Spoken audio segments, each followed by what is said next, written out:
I lost my husband. My son. My uncle. My nephew. On September 11th, 2001. Most people don't know a third tower fell that day. The government says fire brought it down. The collapse of World Trade Center 7 was primarily due to fires. I, along with 1,400 other architects and engineers, have found the government's conclusion to be physically impossible. Impossible. We need the truth about what happened that day. Go to rememberbuilding7.org. Why it fell, why it matters, and what you can do.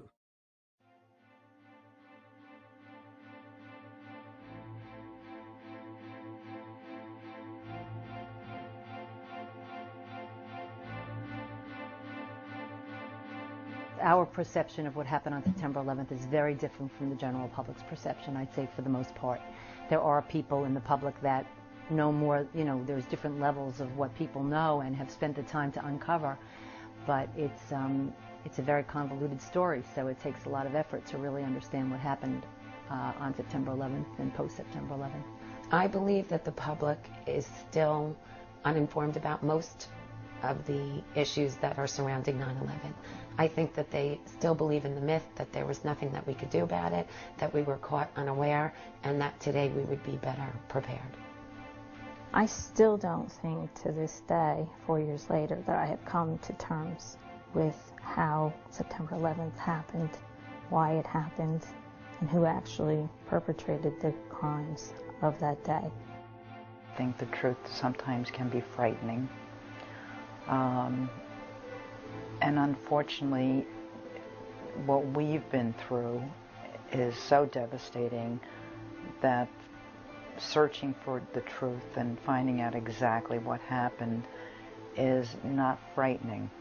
I just don't think the public at all knows. They want to believe that our country does the right thing, and I just don't think people want to go there. And that's why they don't have the information, because they don't want it.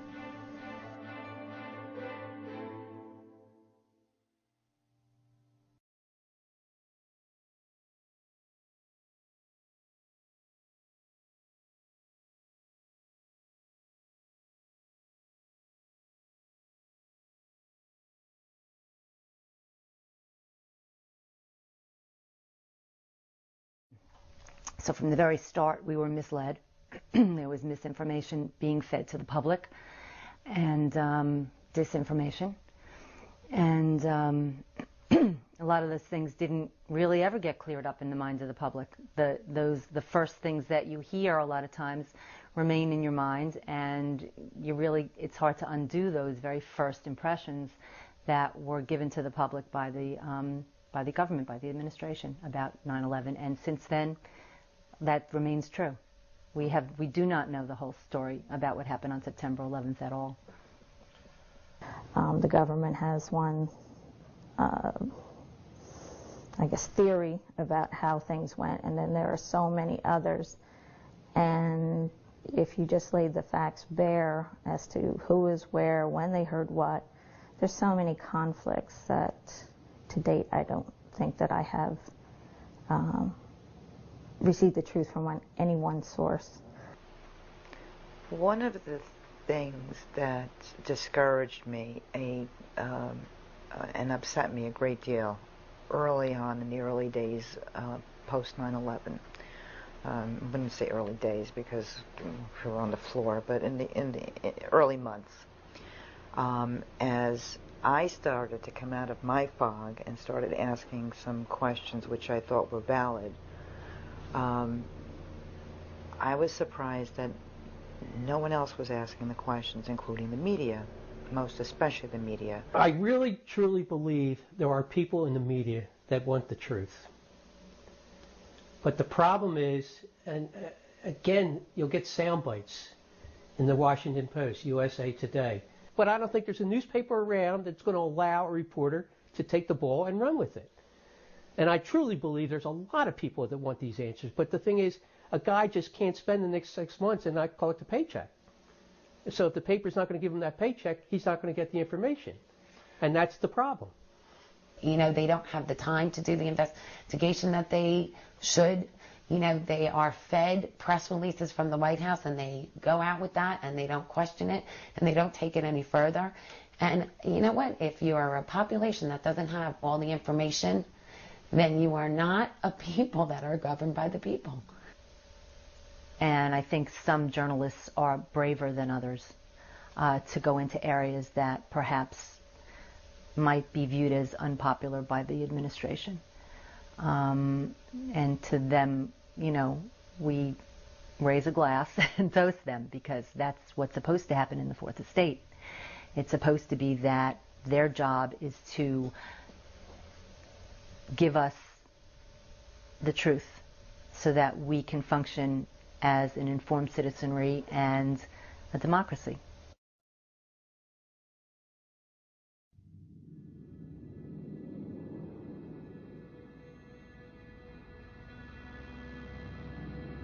When we started questioning what actually happened on that day, what should have happened on that day based on information we had gleaned from reports and even earlier mainstream articles on how other incidents were handled with regard to counterterrorism, we found all these other protocols and procedures about what happens when a plane goes off its course wildly, as we know happened on September 11th.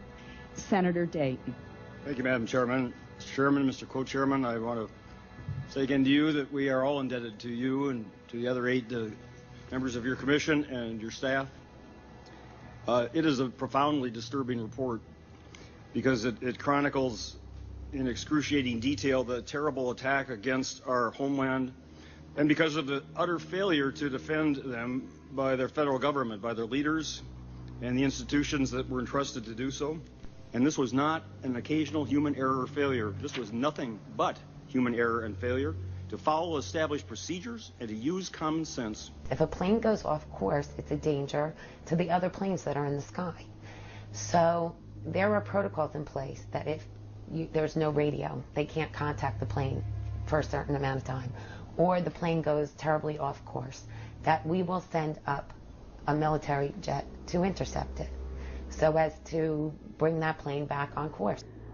What we needed were Air Force intercepts sent to investigate why the planes were off course, why their transponders had been turned off. We didn't need a shoot down at that moment. We needed to know who was in that plane, why was it off course, and then follow a series of protocols and procedures from there. So when we looked at the timeline for September 11th, and there was no intercepts on September 11th, we could never understand how that could not have happened, and why, if it didn't, you wouldn't go back to those people and say, what went wrong here? According to your report, The first of the 4 airliner hijackings occurred on September 11th at 8:14 a.m. Eastern Time. At 10:03 a.m., almost 2 hours later, an hour and 49 minutes to be exact, the 4th and last plane crashed before reaching its intended target. During those entire 109 minutes, to my reading of your report, this country and its citizens were completely undefended. We started to hear that they knew that Flight 11, the first flight that hit my husband's building, American Airlines Flight 11, was a known hijacking somewhere around 8:20 in the morning. For 30 minutes before it hit the World Trade Center, controllers in Boston and New York had been tracking and listening to the first hijacked plane, American Flight 11. At 8:37 and 52 seconds, Boston Center reached NEADS. This was the first notification received by the military at any level that American 11 had been hijacked. We have a problem here. We have a hijacked aircraft headed towards New York, and we need you guys we need someone to scramble some F-16s or something up there to help us out. Is this real world or exercise? No, this is not an exercise, not a test. There were 2 F-16s from the 177th Fighter Wing in Atlantic City, Air National Guard unit, doing bomb sorties over the Pinelands of New Jersey, 8 minutes away from Manhattan. And they admit in the report today that they contacted Atlantic City, but they said they were basically inactive. So you had 2 F-16s 8 minutes away that could have stopped, potentially thwarted AA-11, not to mention the second flight. So what about that? These were planes were not thought to be errant. They were known to be hijacked quite early on. Mike Blake is an air traffic controller at the Boston Center. American 11 had stated on the frequency that we have more planes. In fact, controllers knew a second plane, United 175, was right behind the first one and notified top officials. You know, when you started looking at how could that plane be flying around the skies as a hijacking and then hit a building, and then have a second plane hit a second building at 9:03, and then have the Pentagon, which is supposed to be our country's defense, get hit at 9:40 or 9:38 with a third plane, and then have the final plane go down in Pennsylvania at 10:03 or 10:06. Victoria, let's talk a moment about American Flight 77, evading detection for some 36 minutes. Is there any rational explanation for that? You need to understand at the time, and I was in the middle of this, at the time there were literally thousands of airplanes in the skies over the United States. And many, many parts of the federal government, including the FAA and NORAD and others, were focused on trying to get those planes on the ground. There were lots of false signals out there. There were false hijack swaks, and a great part of the challenge was sorting through what was a legitimate threat and what wasn't. Is that defensible, Peter? Indefensible. There's the greatest failure of defense in American history.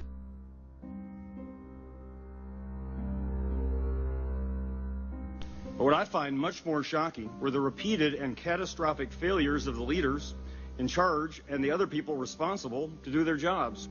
And then they failed to tell us the truth later. It doesn't matter whether they were Republicans, Democrats, or neither. It matters what they did or did not do. At some point, we went back to look at where each of these gentlemen were and why they didn't respond, even just respond in some appropriate high-level manner. The chain of command in the event of a hijacking calls for the President to empower the Secretary of Defense to send up military aircraft and, if necessary, give an order to shoot down the plane. The point is, he had the sole ability to order the shoot down of the planes, and the Otis Air Force Base pilots, Duffy and Nash, said we didn't have the authority, and even if they had gotten there in time without that authority from the President, so that POTUS is out of the loop. I had a huge issue with the leadership that day, okay? It was really hard for me to understand that the President was unaware and at a school, that Donald Rumsfeld, the Secretary of Defense, was at his desk until the Pentagon was hit.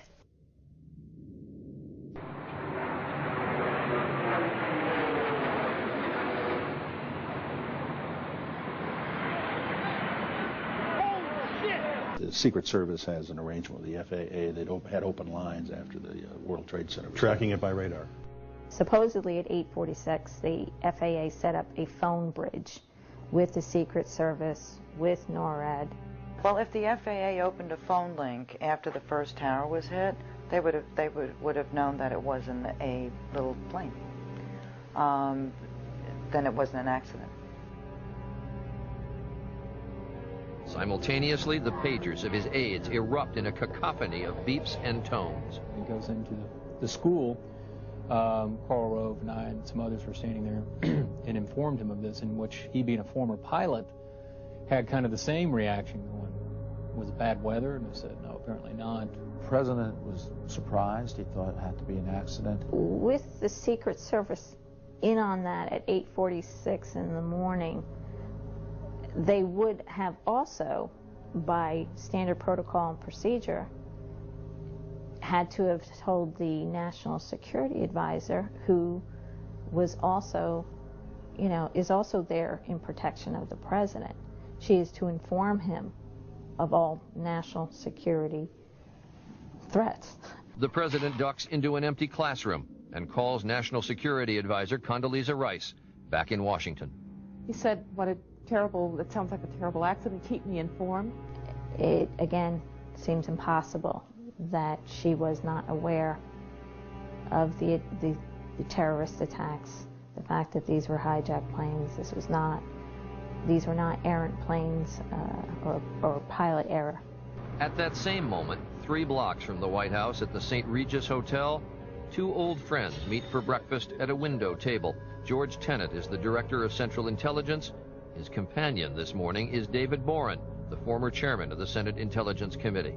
And out of the corner of my eye, I could see several people converging on our table. And I remember one of them said to George Tenet, Mr. Director, the World Trade Tower has just been attacked by an airplane. I was struck by the fact he used the word attacked.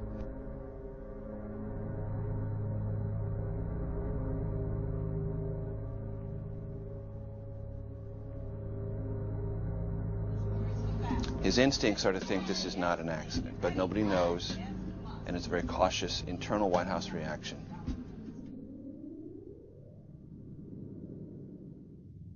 Well, first of all, if he knew that the first tower was hit and then still went into the classroom and sat there, that's outrageous.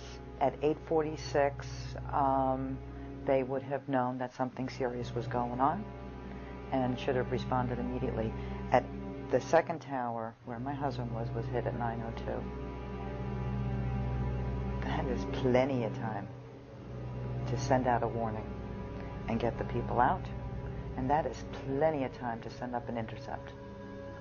And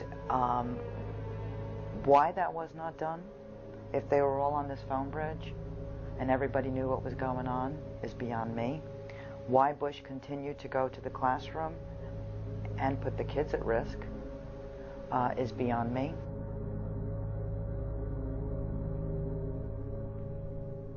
The Chief of Staff, Andrew Card, approaches from his right, leans down, and says the following words. The second plane has hit the second tower, and with those words, the President now understands the war on terrorism has begun. The country was clearly under attack. I mean, I was petrified. The commander-in-chief, let's put a commander, as soon as he heard 906, the nation's under attack, we know that there were Marines and Secret Service people going, are we ready to go? He's in Sarasota, Florida. And I know, but I mean, he could have made it to Air Force One if he was going to do a press conference to reassure the nation. He could have done it aboard the plane. But the president remained in the classroom for at least 5 more minutes. 10 more, actually. In the classroom, and then he stayed in the school in which he prepared a press statement, and they actually did a press conference from the school. Today, we've had a national tragedy. 2 airplanes have crashed into the World Trade Center in an apparent terrorist attack on our country.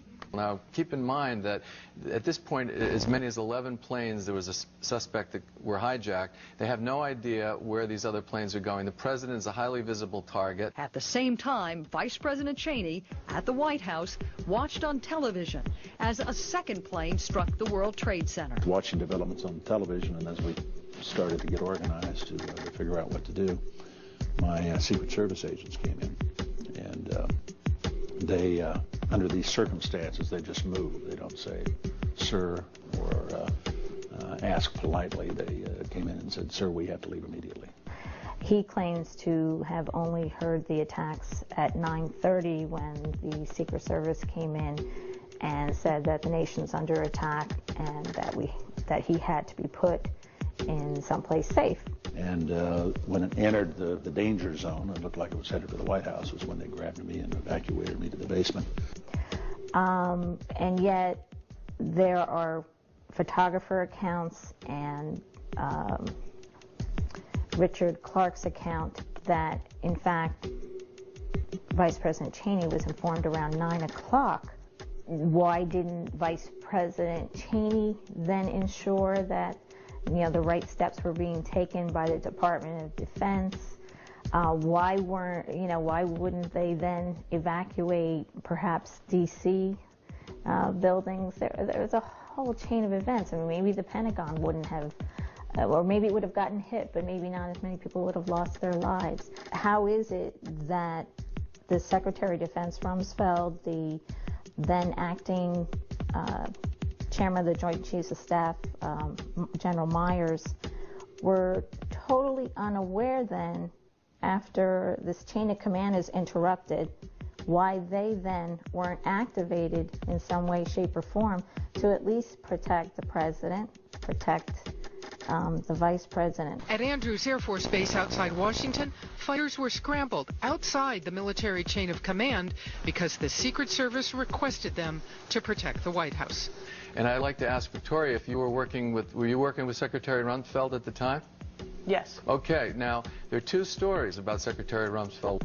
We find that, according to his accounts, that he was unaware of the attacks until the Pentagon got hit. And then apparently he rushes out to help victims of the attack. Richard Clarke, in his book, Against All Enemies, says that a teleconferencing session was set up at the White House at about 9:10.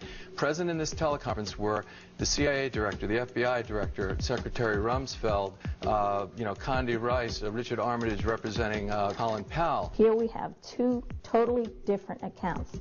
This is not a partisanship issue.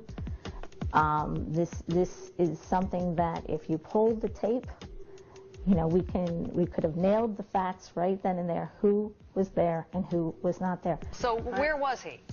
Where was the SecDef? First thing that morning, as a matter of fact, he was meeting with members of Congress. He was having breakfast meetings with members of Congress. And what he was talking about was the world in which we found ourselves has changed dramatically. And it was much less likely that we were going to face armies and navies and air forces going forward. Tori, was he a part of this teleconference or not? Let me finish. He was having a conversation with them about exactly the fact that the world had changed and we hadn't changed with it. So now let me tell you what happened that morning. We have to do it quickly. He was meeting with the members of Congress when the planes hit the World Trade Center. The communication center immediately starts spinning up. He was part of it. I was in another part of the building when the plane hit the Pentagon. He goes to his outer office and says, what was it? Immediately, people didn't know. So his instincts, which are very good, said, find out exactly what happened. Among those helping the wounded and injured is the 69-year-old Rumsfeld himself. The Secretary of Defense is outside the burning building, while inside the Pentagon. For 30 minutes, we couldn't find him. And just as we began to worry, he walked into the door of the National Military Command Center. Fair enough, but why didn't he go to the war room? He's the Secretary of Defense. Why didn't he go into the war room and take command in the Pentagon? He didn't show up for over an hour and a half after the first plane was hijacked. Why? The Secretary of Defense. General Myers, who was the acting Joint Chief of Staff that day because the Joint Chief of Staff was flying, was in a meeting with Max Cleland going over his confirmation hearings for the next day and said that he was, unaware until the Pentagon hit. On 9/11, General Richard Myers steps in as acting chairman of the Joint Chiefs of Staff. It was, from my viewpoint, a very professional scene. There was no panic, no undue alarm. And the reason why I feel that it's important is because I want to make sure that people who are supposed to inform my leadership are doing their jobs. I want to make sure that everybody knows what the protocol is so that in an emergency, we don't have an hour of people doing nothing.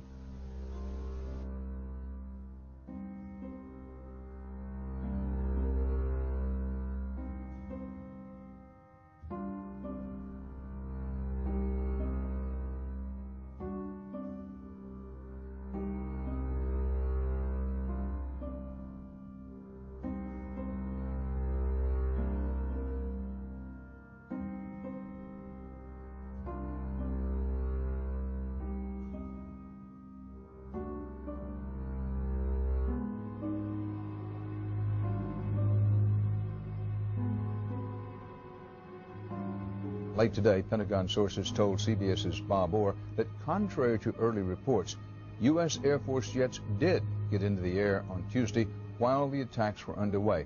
Bob, what can you tell us about that? Well, Dan, we do now know tonight as the terrorist attack was unfolding on Tuesday, the U.S. military scrambled fighter jets in a desperate attempt to intervene. At 8:44, two F-15s received a scramble order at Otis Air Force Base on Cape Cod. But 2 minutes later, at 8:46, American Airlines Flight 11, the first hijacked jet, slammed into the World Trade Center.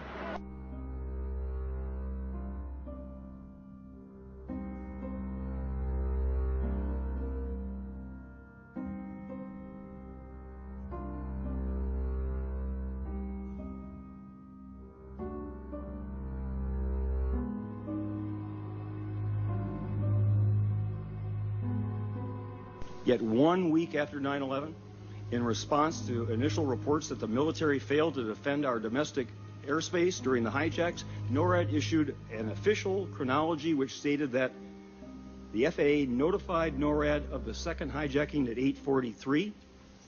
Wrong. FAA notified NORAD of the third hijacking at 9:24, according to your report. Wrong. FAA notified NORAD of the fourth hijacking at an unspecified time, that prior to the crash in Pennsylvania, Langley F-16 combat air patrol planes were in place, remaining in place to protect Washington, D.C. All untrue.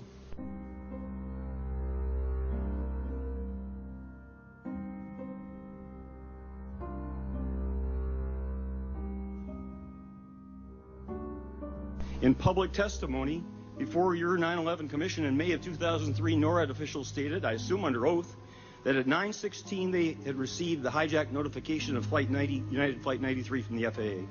That hijacking did not occur until 9:28. There was a routine cockpit transmission recovered at 9:27. And in that testimony before you, NORAD officials stated also that at 9:24 they received notice of the hijacking of the third plane, American Flight 77. Also untrue according to your report.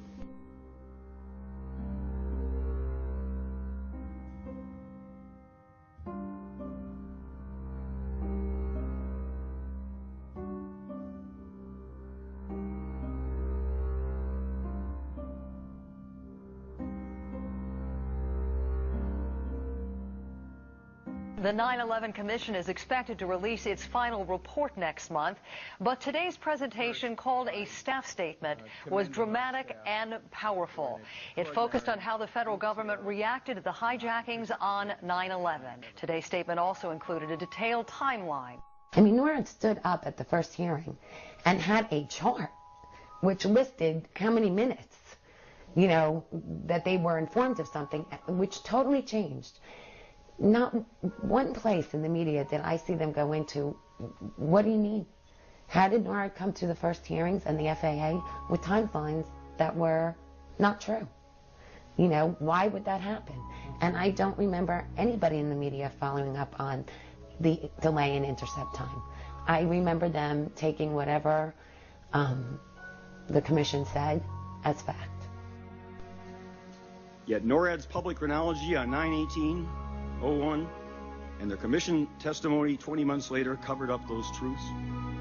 They lied to the American people, they lied to Congress, and they lied to your 9/11 Commission to create a false impression of competence, communication, coordination, and protection of the American people. And we can set up all of the oversight possible at great additional cost to the American taxpayers, and it won't be worth an Enron pension if the people responsible lie to us. If they take their records and doctor them into falsehoods, and if they get away with it. Because for almost 3 years now, NORAD officials and FAA officials have been able to hide their critical failures that left this country defenseless during 2 of the worst hours in our history. And I believe that President Bush must call those responsible for those representations to account. If the Commission's accounts are correct, he should fire whoever at FAA, at NORAD, or anywhere else betrayed their public trust by not telling us the truth. And then he should clear up a few discrepancies of his own.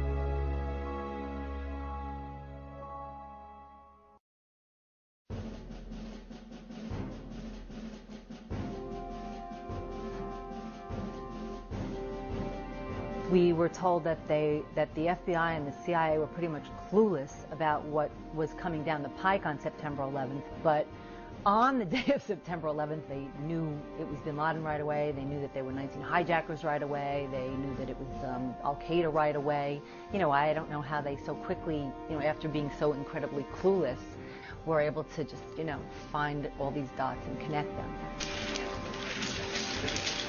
Today, the FBI is releasing photographs of 19 individuals believed to be the hijackers aboard the 4 airliners that crashed on September 11th.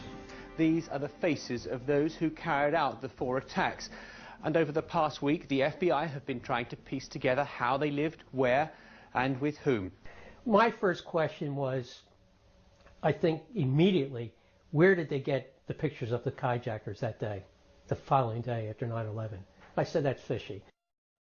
Within 48 hours of the attack, you have the FBI being able to name, photograph the 19 hijackers and know exactly who performed, you know, these atrocious attacks on the United States of America. If the FBI works that quickly, I commend them, and I think that's wonderful. However, if you were able to get those 19 pictures up so rapidly, what the hell were you doing on September 10th? They had to be somewhere in your database. They had to cause concern somewhere if you got them that quickly. So where the hell were you in the weeks leading up to? So we went to Director Mueller and we asked them, we had maybe 3 meetings. Kristen, Lori, and as Peaceful Tomorrow's people, 2 of us went down there just on our initiative. Beverly was there. So there was approximately 10 people there. And like most meetings that we had, they tended to get contentious because what you'd have is the agency heads saying they either had no answer, they didn't know, that was a rumor, every excuse but an answer. And he spent most of the time talking about what they have done with their computers since. You know, more or less saying, well, it was a tremendous computer failure. As far as the Pent Bomb investigation, you know, it was, they explained to us what the origin of the word Pent Bomb, I think, is investigation, and Pent is Pentagon, and the Twin Towers is the 2 T's in the Pent Bomb. That took up some of the time. So we had to sit and listen to that song and dance for about, I'd say, a good solid hour. And then we started asking them questions. I remember hearing reports of the hijackers that were listed on the FBI 19 were showing up, you know, in places alive. Last week, the FBI, having gathered evidence, confidently issued the 19 names of those who had seized the 4 planes. Many of them were from Saudi Arabia. Now it appears that some people with those names are still alive. The FBI is working on the possibility that the hijackers used stolen identities. All of this complicates linking the attacks to Osama bin Laden. Take the case of these 3 men. Is this really Abdulaziz Al-Umari, the man in the airport picture? Not according to one Arabic newspaper who says it's spoken to a Mr. Al-Umari in Saudi Arabia. Then there's Walid Al-Shahri, another man named as a hijacker, but whose father says now lives in Morocco. And finally, there's also doubt about Khalid Al-Midar. Officials are thought to be looking at the possibility the name may have been an alias. We asked Director Mueller, what's going on here? We hear that some of these people are actually, you know, not who they were supposed to be. We're using aliases, we're using false identities. How can you continue to say that they were on the plane and that they're dead? Aren't you looking into what, you know, who really was responsible here? How many of the 19 are you certain of? Can you say that you're certain of the identities, but they did not pick up false identities of any of the 19? Well, I think we are fairly certain on a number of them.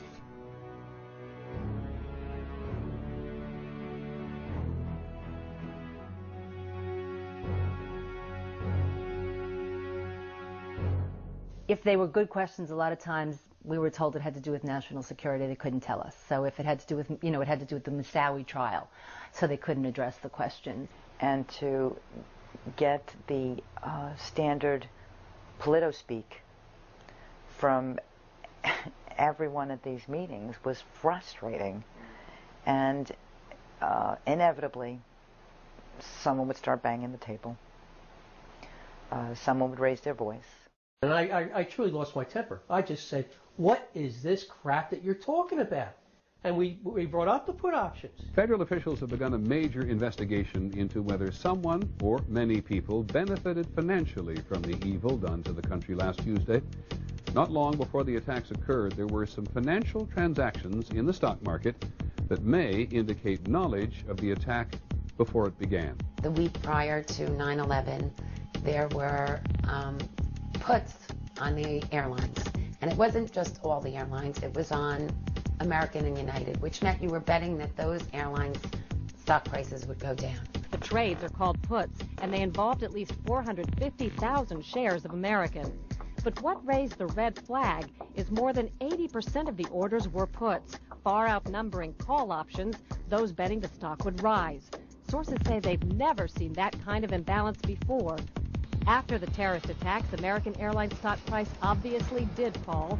And according to our sources, that translated into well over $5 million total profit for the person or persons who bet the stock would fall. One example, United Airlines. The Thursday before the attack, more than 2,000 contracts betting that the stock would go down were purchased, 90 times more in one day than in 3 weeks.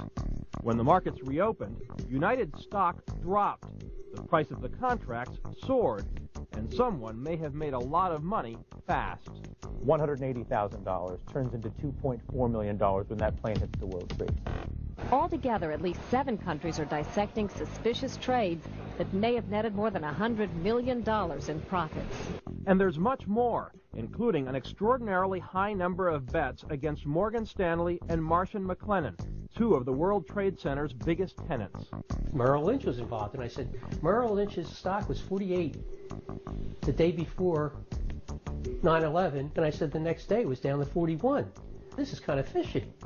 I said, suddenly, you have these 2 major airlines, and their stock go down, they go down tremendously, and somebody's making lots of money off of 9/11. And the answer that we got was, we've investigated, and we find no unusual trading activity. Could this be a coincidence? This would be one of the most extraordinary coincidences in the history of mankind if it was a coincidence. It is absolutely unprecedented to see cases of insider trading covering the entire world, from Japan to the United States and North America to Europe. So we said, well, you know what? What would make me feel better is tell the story. Can you follow up on that? Can you tell us, can you be more specific? Can you pull up the trades? Can you, show us what really happened? Who did those trades? Based on what research did they have that just those 2 airlines? And where is the money? And did it get dispersed? Investigators now believe that in this climate, even the most secret of banks will hand over information to expose the most devious kind of insider trading. Sources say U.S. investigators are making headway in tracking down suspicious stock trades made just before the attacks. We can directly work backwards from the trade on the floor of the Chicago Board's Option Exchange. That trader is linked to a brokerage firm. That brokerage firm received the order to buy that put option from either someone within their own brokerage firm speculating or from one of their customers. Do we know who performed those trades? Yes. Can we have that information? No. And he said, well, this is disinformation. I said, what are you talking about, disinformation? We know this happened. And then he just drops it, just like that. Well, you're asking me to go on faith that, that's the truth. Hard to go on faith when I feel that I've been failed and not told the truth. They weren't really forthcoming and truthful with us. And you'd leave there as frustrated as you left every other meeting. And, this was meeting after meeting. It didn't matter with who.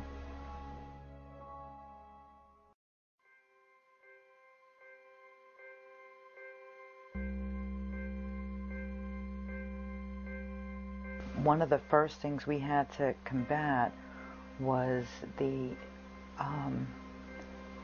stories that were out there and still are out there that 19 Islamic fundamentalists hijacked 4 planes, managed to do it, killed 3,000 people, end of story. And the blame does not end at the feet of the terrorists. Yes, they did this, but they were able to bypass every security measure that we had in place. We asked this one agent whether they were, following any of the terrorists, and he said definitively No. Only 2 of the 19 individuals that have now been identified were even known to the U.S. intelligence community. The FBI was looking for them but had no authority to arrest them because they hadn't done anything illegal at the time. The joint inquiry report had not been completed, but on the day of its release, shortly after we had this meeting with the FBI, that is when we learned that there were 14 open investigations on some of these terrorists. And that if you go through the records, even in the joint inquiries report, I think there were like 7 different instances at least where the CIA was tracking some of the terrorists and did not inform the FBI. Look, the question that we always had in this August 6th PDB was that it says here that nevertheless, FBI information since that time indicates patterns of suspicious activity in this country consistent with preparation for hijackings or other types of attacks. We didn't know what patterns they were talking about. What were patterns? That means more than one.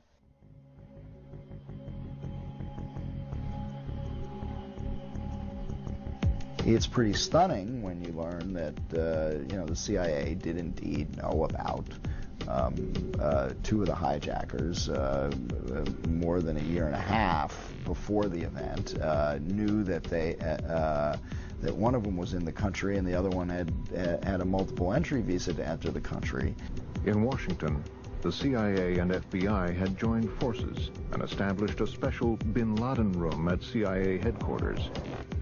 The CIA was also tracking bin Laden associates, who they believed had set up cells or operating units around the world. They learned that suspected terrorists will travel to Malaysia in early January 2000. Khalid al-Mihdhar and Nawaf al-Hazmi. I mean, these were 2 hijackers that went to Malaysia for an al-Qaeda summit in January 2000. The CIA learned about this meeting. It arranged for it to be under surveillance by the Malaysian Special Branch. It had photographs of the suspected al-Qaeda operatives gathering and meeting. Malaysian intelligence catches the men on camera and sends the surveillance to CIA headquarters.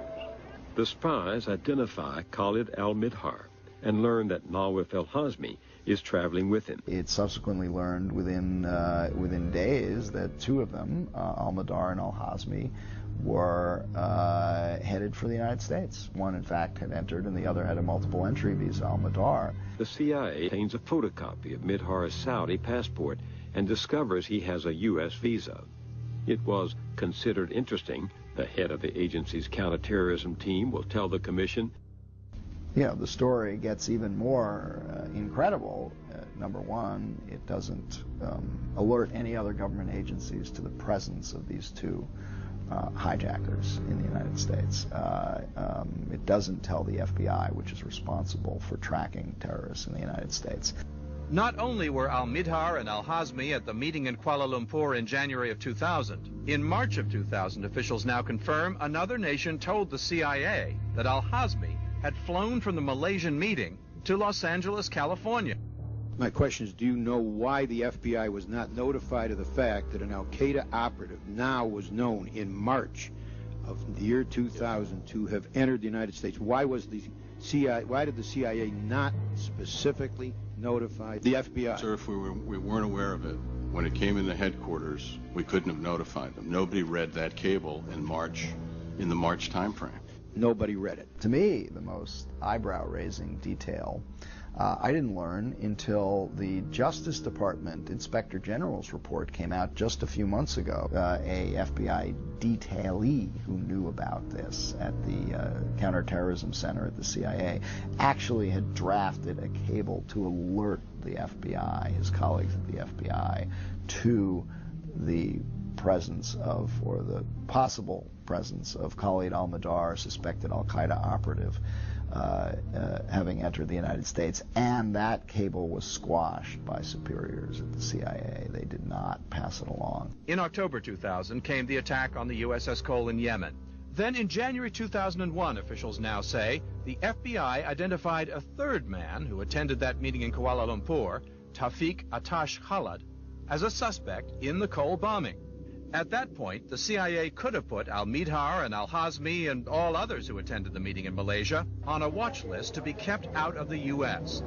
It was not done. On July 4th, al-Midhar was able to re-enter the U.S. from a trip outside the country. You know, these hijackers played a critical role. They intersected with almost all the other members of the plot, and the CIA never passed along the information. They never did anything that would have allowed U.S. law enforcement or other agencies to take the next step. That was a pretty stunning intelligence lapse, probably one of the biggest intelligence lapses of our time.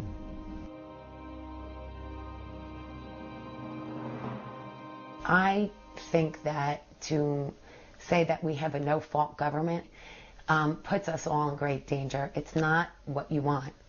You can look at any business and you will see that if you hold the people that work for you accountable, they do a better job. Why wouldn't you want, as the President of the United States, to go, all right, I want every agency reporting here. I want to see what everybody did wrong, and I want it fixed. And if there are people that need to be fired, fire them. Why would you not want that? The best chance to unravel the plot came in San Diego, where hijackers Khalid al-Midhar and Nawaf al-Hazmi lived for months renting a room from a man who was an FBI informant. It gets more incredible when you learn these two hijackers were actually living in the home of an FBI informant, somebody who was regularly reporting to the FBI. Numerous contacts between an FBI informant and two hijackers, Khalid al-Midhar and Nawaf al-Hazmi. Now, this informant was regularly in touch with an FBI agent who's asking him all sorts of questions about what he knows, but he never passes along, or so he has said, never passed along or never had reason to suspect these two Saudi visitors who were renting rooms from him in San Diego. Told congressional investigators that if headquarters had told him they were already on a government watch list, quoting the agent, it would have made a huge difference. We would have done everything. We would have given them full court press. Well, and I think when we originally broke the story, I did quote a number of FBI agents, former agents, who wondered about that and wondered if this was really aggressive work by the San Diego FBI office. Why weren't they questioning their informant about who he was living with, who he was renting rooms to?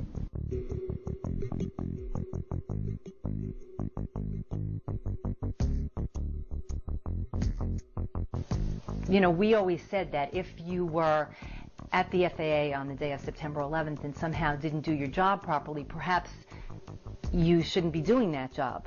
You know, perhaps somebody who had a level head, you know, who could operate under severe circumstances like that would be better suited for the job. It was over a year before 9/11. A Pakistani-British man told the FBI an incredible tale, that he'd been trained by followers of Osama bin Laden to hijack airplanes, and he confessed he was now in America to carry out an attack. You show up, you say you've been trained by Al-Qaeda to hijack an airplane, and they let you go. Yes. So when 9/11 happened, what went through your mind? Maybe same plan, maybe same training. NBC News has learned Khan passed not one, but two polygraphs. A former FBI official says Newark agents believed him, but word came from headquarters, quote, return him to London and forget about it.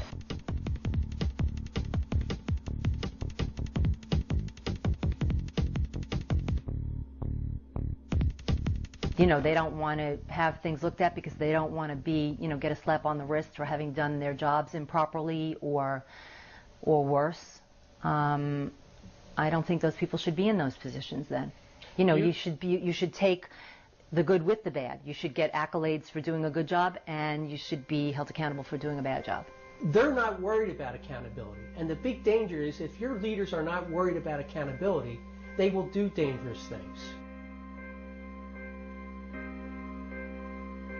An Army intelligence officer claims that a year before the attacks, his top secret team had identified an al-Qaeda cell operating in the United States that included 9/11 ringleader Mohammed Atta.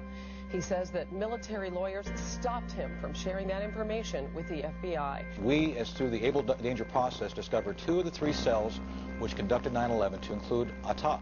You are a member of this highly classified military intelligence team known as Able Danger. You identified 4 of the 9/11 hijackers, including Atta. How much of a threat did you think he and his cell were at the time? Well, it was significant by the fact that we did discover these guys through essentially the advanced developing technology of the time, through pattern analysis. We recognized their linkages and patterns of linkages to the al-Qaeda leadership, and there was a big issue regarding the fact that these foreign nationals were here in the United States doing things which were, in my judgment, questionable based on their linkages to the al-Qaeda leadership. The Navy Captain Scott Philpott is the second military officer to publicly back claims that Able Danger identified Atta as a security risk. That's someone who had ties to known terrorists. This is now 2 different soldiers, 2 different military people from different branches of the military, one Navy guy, one Army guy, confirming this story that's been out there, that the Able Danger had identified Atta. What we were trying to do as good soldiers is we saw a threat.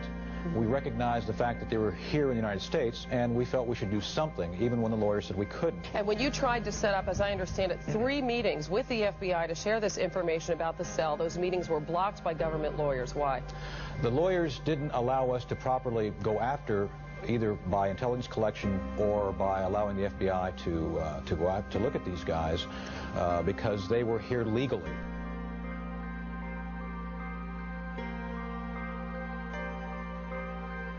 The 19 hijackers will clear U.S. Customs a total of 33 times. At least 6 will violate immigration laws while living in the United States. And Mohammed Atta, who commanded the operation, is allowed to re-enter the country even though he'd overstayed his previous visa.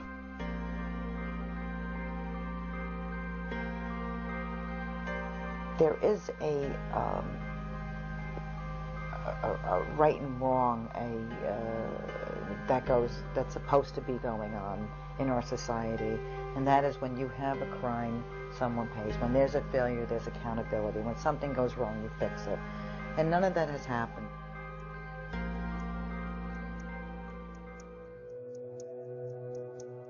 This was the interview FBI headquarters in Washington feared was coming. Have a seat right there. 2 of the FBI's own, Special Agents Robert Wright and John Vincent, breaking ranks. You can't know the things I know and not go public. In 1998, al-Qaeda terrorists bombed 2 American embassies in Africa, killing more than 200 people. The agents say some of the money for the attack led back to the people they had been tracking in Chicago and to a powerful Saudi Arabian businessman. This man, Yassin Qadi. 1 month after the attacks, the U.S. government officially identified Yassin al-Qadi as one of Osama bin Laden's important financiers, a specially designated global terrorist, the same man who years earlier, the FBI had ordered agents Vincent and Wright to leave alone. 2 months after the embassies are hit in Africa, they want to shut down the criminal investigation. They wanted to kill it. Despite the unqualified success of the investigation of the Middle Eastern terrorists, FBI management failed to take seriously the threat of terrorism in the United States. Specifically, FBI management intentionally and repeatedly thwarted and obstructed my attempts to launch a more comprehensive investigation to identify and to neutralize terrorists. Mark Flessner, now in private practice, says he still can't figure out why Washington stopped the case, whether it was Saudi influence or bureaucratic ineptness. There were powers bigger than I was in the Justice Department and within the FBI that simply were not going to let it happen, and it didn't happen. You know what his response was? I think it's just better to let sleeping dogs lie. This is January 2001. January 2001. Let sleeping dogs lie. Those dogs weren't sleeping. They were training. They were getting ready. And there's so much more. God, there's so much more.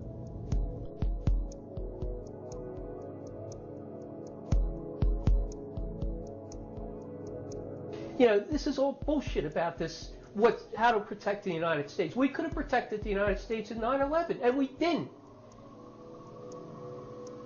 This is horrific, and people must understand this.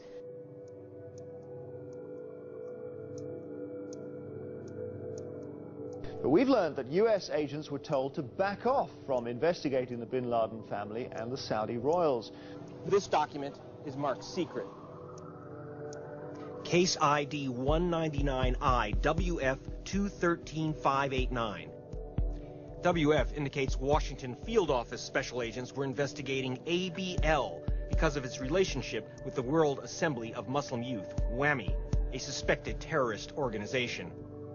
ABL is Abdullah bin Laden, president and treasurer of WAMI. On this unremarkable street, at 3411 Silver Maple Place, we located the former home of Abdullah and another brother, Omar, also an FBI suspect. It's conveniently close to WAMI. The World Assembly of Muslim Youth is in this building, in a little room in the basement at 5613 Leesburg Pike. And here, just a couple blocks down the road at 5913 Leesburg, is where 4 of the hijackers that attacked New York and Washington are listed as having lived. The FBI did look into WAMI, but for some reason, agents were pulled off the trail. The FBI wanted to investigate these guys. This is not something that they didn't want to do. They wanted to. They weren't permitted to. The secret file fell into the hands of national security expert Joe Trento. I received a telephone call from a high-placed member of a U.S. intelligence agency. He tells me that while there have always been constraints on investigating Saudis, under George Bush, it's gotten much worse. After the elections, the agencies were told to back off investigating the bin Ladens and Saudi royals, and that angered agents.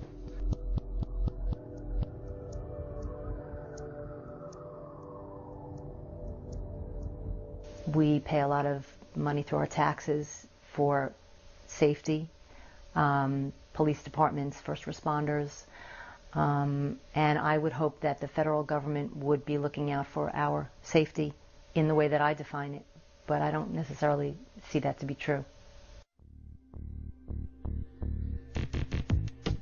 July 2001. An FBI agent in Phoenix sends this email to headquarters warning that followers of bin Laden might be attending flight schools in the U.S. No action was taken. The now famous FBI Phoenix memo from July 2001, warning of a possible coordinated effort by bin Laden to send students to U.S. aviation schools. The report says one person mentioned in that memo turned out to be an associate of hijacker Hani Hanjour. Another in the memo was arrested at an al-Qaeda safe house in Pakistan last year. How in the world could somebody have read this document and not had lights, firecrackers, rockets go off in their head that this is something that is really important?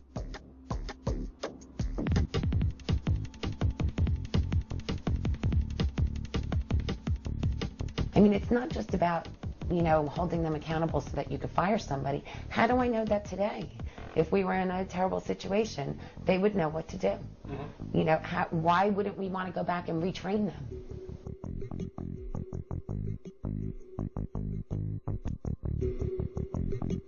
Then in August 2001, Zacharias Moussaoui, later accused of being the 20th hijacker, is arrested after behaving strangely at a flight school in Minnesota. A Moroccan who was training at this Minnesota flight center has been arrested, having aroused suspicions after telling instructors he only wanted to learn how to steer a plane, not how to land or take off. Somebody showing up at a 747, a professional flight school, and saying, I just want to learn how to fly horizontal is absurd in the extreme.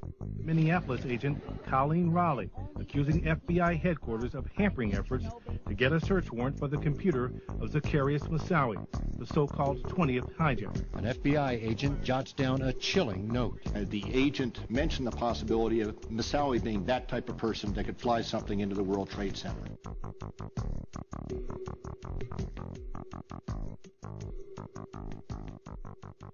These were not cryptic things. These were a couple of things that should have been more apparent to the intelligence agencies. These were leads that were not adequately pursued. As far as I'm concerned, 9/11 didn't happen in a bubble. It happened over a long time with people not making the right choices and not making the right decisions, allowing certain things to be ignored, closing a blind eye to other things in the course of doing business and keeping constituents and foreign nationals happy. Anyone that allowed decisions to be made that would ultimately harm the citizens of this country should be held to account.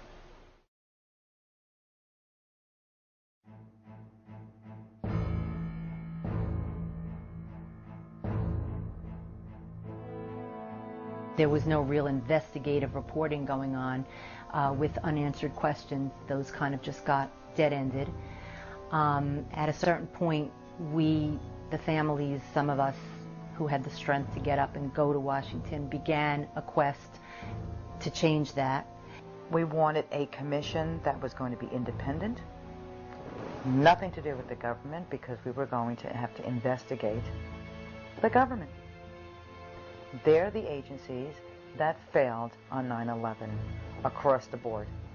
Massive failures.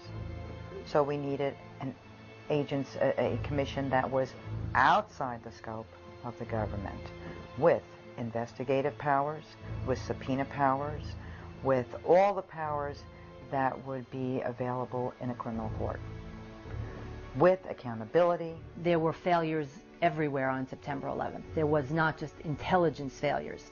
There were failures of the FAA, of NORAD, the military, failures of, you just name it, across the board, wherever you wanted to look in the government, there were failures. They might need to be pushed, because no one wants to admit failures. We know our government. They don't like to say, admit to mistakes. But with a little bit pushing, we felt that officials would come forward, tell their stories about what happened, where they were, and let's fix these problems. We don't ever want this to happen again. And I mean, what is wrong with that? Nothing. We basically started with all the questions. The other family members, like Monica had stuff regarding fire safety and evacuation procedures in the buildings, those kinds of things. But the four of us basically had the bulk of questions with which we were able to, actually we produced 4 huge binders of information and backup for our questions, and we carried them around Washington, D.C. We were fortunate that we found a core group of very bright, strong people willing to do what was necessary to get some answers. And there were 12 of us, and again, from all different political leanings. Tap dance, acrobatics, we had to go to Washington a lot. We had to make phone calls, we had to figure out how to speak to the press, we had to, we had to do a lot to get this investigation. We went door to door in Congress and the Senate and got told, don't worry about it, they're going to do their own hearings. You know what, the agencies will investigate themselves, they'll have their own internal reports. It's absolutely amazing what you can do when you really have a mission and you have a drive that pushes you. You don't have to worry about what you say, because what you say comes from the heart. What you say is true. So, what's to be nervous about? Making an ass of yourself? Who cares? Nothing's worse than what we've been through. They could come up with a question that would, I think they were hoping to off-put us on an investigation, and that we could come back with, information to back up our point, and then they would be left there sitting at a table with us and not know what to say next to us. The silence was deafening. If you don't know the answers to why they failed here, there, and everywhere, and we have all this information to prove that, what are you going to say in your defense that could thwart an investigation? Any commission you set up is immediately going to have to go into button-down mode. Most of what we need to talk about here should not be talked about in open hearings. There were attempts on the part of the administration to stop this investigation from happening. They did not want this investigation to happen. Why? I don't understand it. I do not understand how President Bush didn't say, I was in office for 8 months. I don't know what these agencies were doing. I don't know why we fell down on the job. Let me see everything. I will never understand that. The United States military was defeated by 19 hijackers, 4 of our own airplanes, $400,000. Why wouldn't the president have turned around and said, heads should roll? What happened here? If he had done everything in his power, if there was nothing to hide, he should have been able to, be our biggest advocate.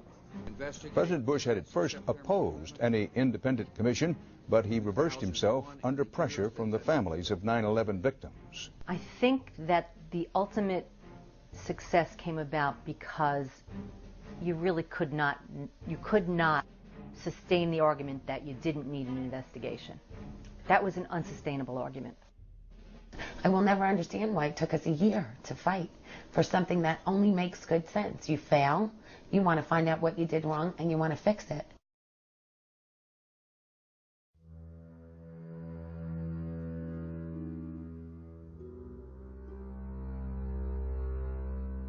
What we found in every area where we needed to investigate, information was reclassified or classified as secret.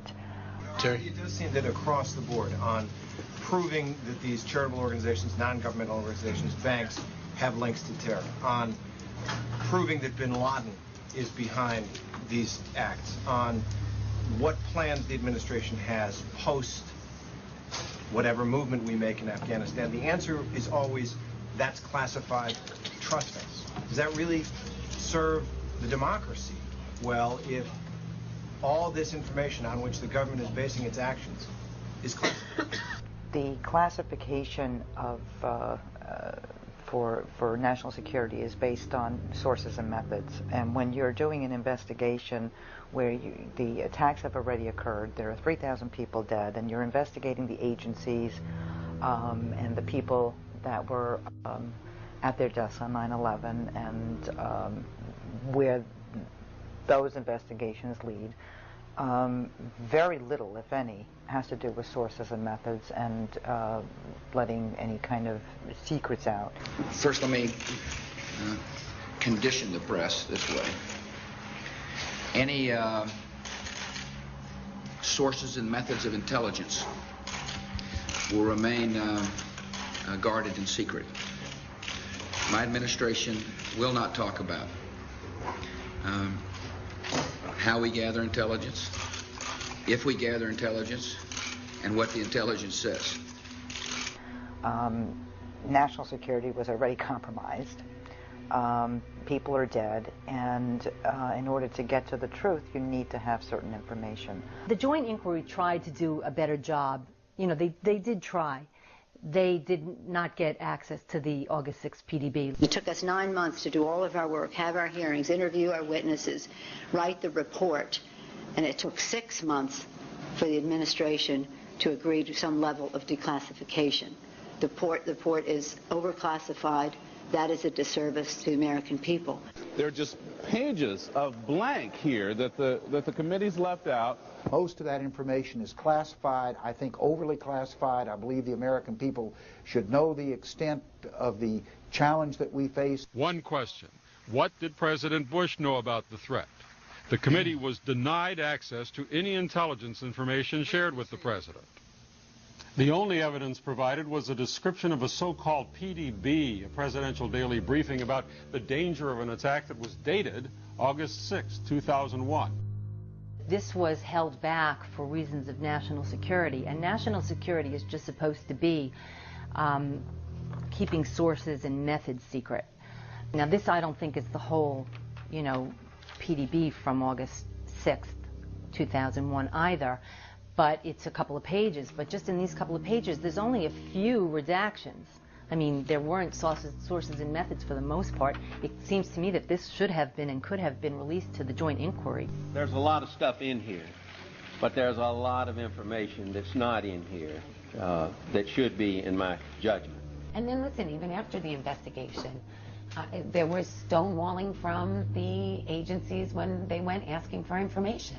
It is a critical time for the Commission. We've worked hard to stay on schedule, to complete our work by May 4. The coming weeks will determine whether we're able to do our job within time allotted.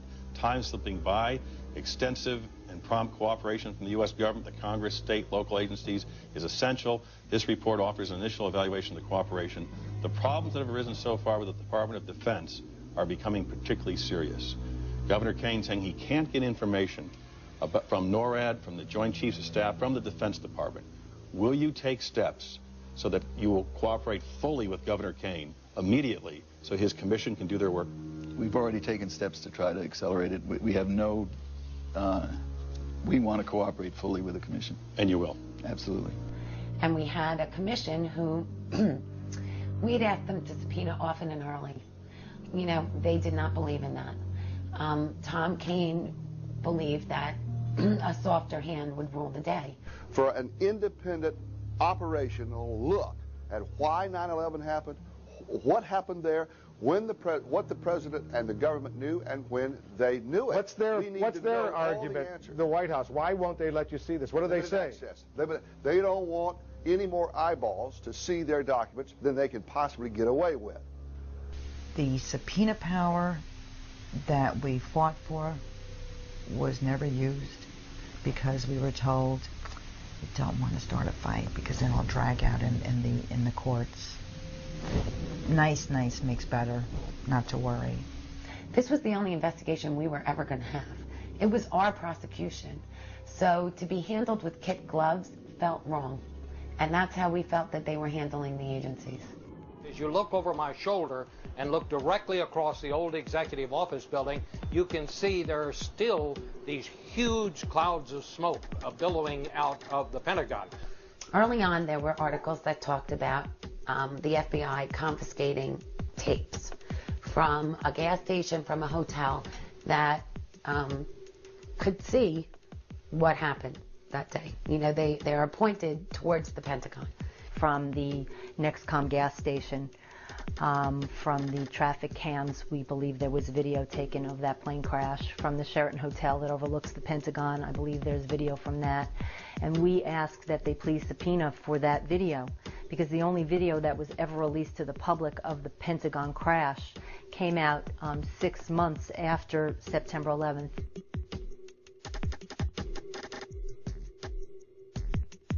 So we asked them to please look into that and subpoena this evidence for us, because this is our only investigation and we feel that all the evidence should be subpoenaed. Now, every time we would ask them about those tapes, you had 3 people rolling their eyes and saying, oh, here's Miss Conspiracy. She doesn't think a plane went into the building.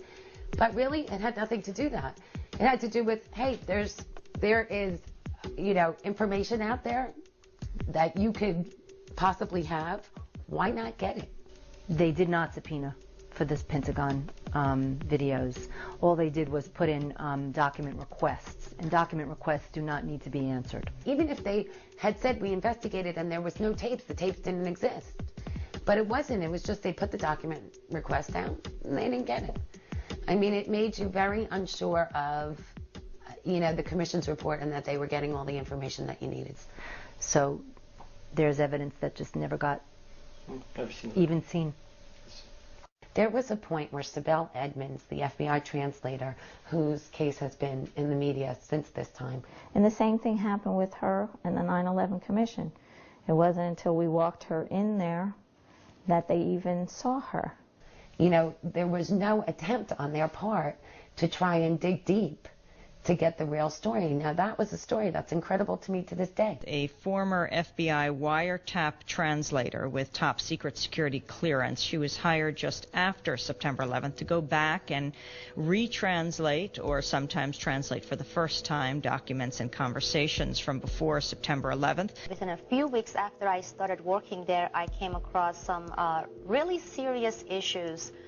From security breaches to certain documents from pre-9/11 and also post-9/11 that were being either intentionally blocked or mistranslated, and also some really significant security breaches that have been already confirmed by the Senate Judiciary Committee. We had met with Sibel, and she had told us of her story and how she was fired. Sibel Edmonds was fired this past March. The FBI offered no explanation, saying in a letter only that her contract was terminated completely for the government's convenience. She had a good piece of what happened on 9/11 and why it didn't, and you know, it was not thwarted. The attacks were not thwarted. She recently testified before the National Commission on Terrorist Attacks upon the United States, saying that the FBI had detailed information prior to September 11, 2001, that a terrorist attack involving airplanes was being plotted. There were many investigations before September 11 that had, again, specific information. However, we never get to hear these because they're classified and they're withholding right now based on state secret privilege and based on sensitive diplomatic relations. Now, Sibel Edmonds, to call Condoleezza Rice's claim that the White House had no specific information on domestic threat or one involving planes an outrageous lie is very strong. Can you repeat again or fill out the information that you have to substantiate that? Well, Amy, I really wish I could come and I could have given you some specific information. I don't know if you're aware of it or not, but Attorney General Ashcroft on October 18, 2002, personally asserted state secret privilege in my case. I had a gag order put on her, the information that she wanted to tell the American people, using an obscure legal statute called state secret privilege. How often has state secrets privilege been exercised by our government? They call it a neutron bomb of all privileges. It's even higher than executive privilege. And very, very rarely, I guess some people with legal knowledge can answer that, less than 5-6 times throughout the history of the United States.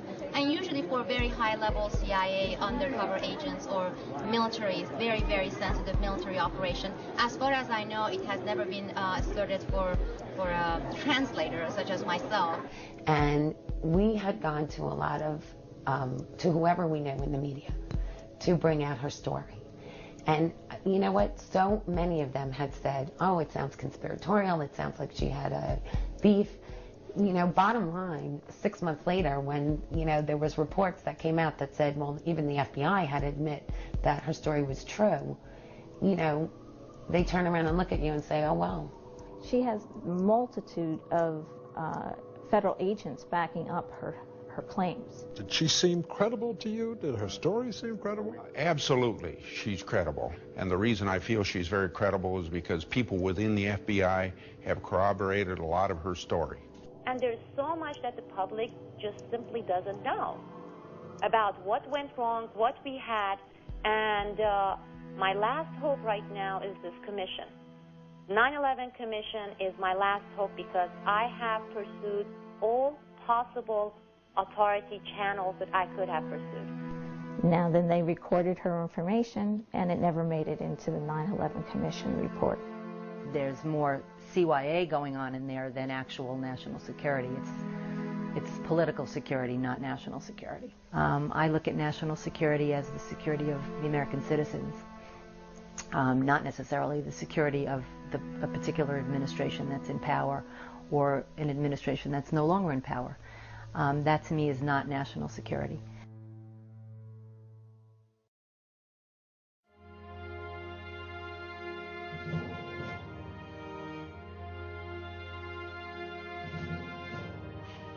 President Bush was regularly told by the Director of Central Intelligence that there was an urgent threat. On one occasion, he was told this dozens of times in the morning briefings that George Tenet gave him. I do know he was thereafter continually informed about the threat by George Tenet. You have thousands of pieces of information, car bombs and this method and that method, and you have to depend to a certain degree on the intelligence agencies to sort, to tell you what is actually relevant, what is actually based on sound sources. I remember this minute vividly. Tenet was taking a lot of heat. And then finally he said to everyone, Look, by the By this spring and summer, everybody was seized with the urgency of this nature by virtue of what I was telling them. You know, of course, during the summer, people talked about how his hair was on fire, so much information was coming in. But he finally just said to commissioners, this was his final statement in his testimony, he said, look, there's just so much information I can give the administration. He says, I cannot make policy. And he left it at that. So this period of time saw an enormous amount of activity, typical to the kind of activity we saw in previous threat periods. And all I can tell you is the policymakers got it, because I talked to all of them about it, and they understood the nature of what we were dealing with. He wasn't blaming people, but he said, we gave him all this information. This report is prepared for the president by the FBI, by the CIA, you know, in conjunction, and given to the president so that he can review the threats to our national security and do something about them. The president had a lot of information about what bin Laden was planning to do in the United States. That's number one. This was August 6, 2001, which was a month before the September 11th attacks. He was being warned by our intelligence agencies. The intelligence agencies didn't fail in this. They told him what to look for. And then he didn't act on it. There was nobody tasked to do anything about this information.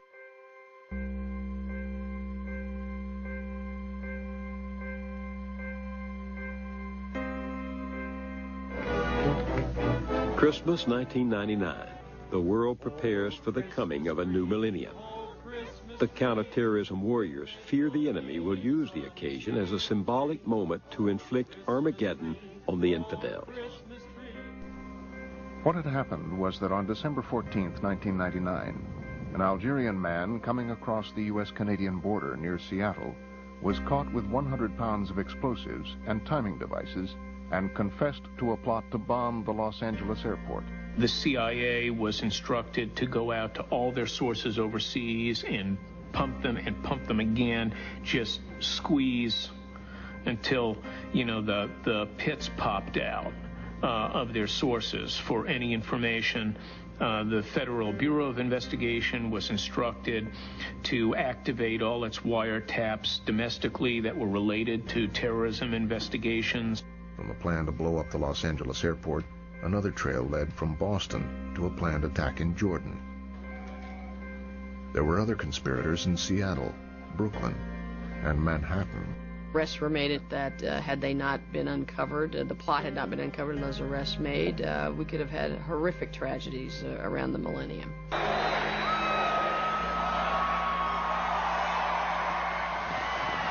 The key thing during this period is that the mobilization was managed at the White House.